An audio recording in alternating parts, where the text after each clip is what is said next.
In a remote village nestled at the edge of the Amazon rainforest, a girl named Amaya was born under the canopy of ancient trees. Her people had lived in harmony with the forest for centuries, guardians of its secrets.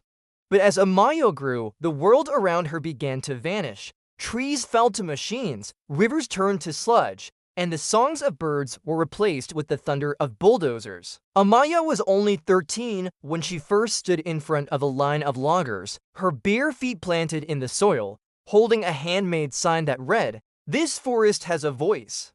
And I am it." The photo of her defiance, taken by a journalist passing through, went viral. The world saw a young girl with fire in her eyes and mud on her legs, speaking truth with no microphone, and listening. She didn't stop there. Amaya began documenting the destruction with a solar-powered phone and sent videos to scientists, environmental groups, and journalists around the globe.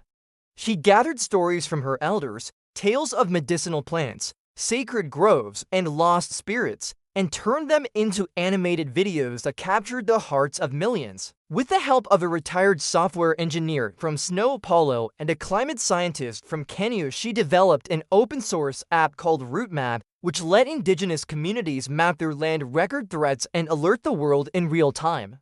Governments tried to silence her. Corporations offered her millions to stop. Even some from her village, fearful of backlash, asked her to let go. But Amaya replied, "If I lose my voice, we all lose the forest." By the time she was 25, RootMap was used in over 30 countries. It helped preserve more than 100 million acres of rainforest, stopped dozens of illegal operations, and inspired an entire generation of environmental defenders.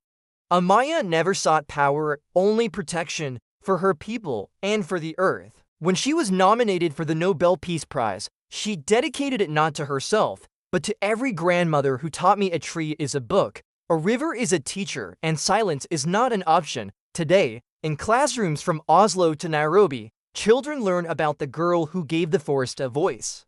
And every time a tree is planted, someone whispers her name like a prayer. Amaya, the voice of the silent forest.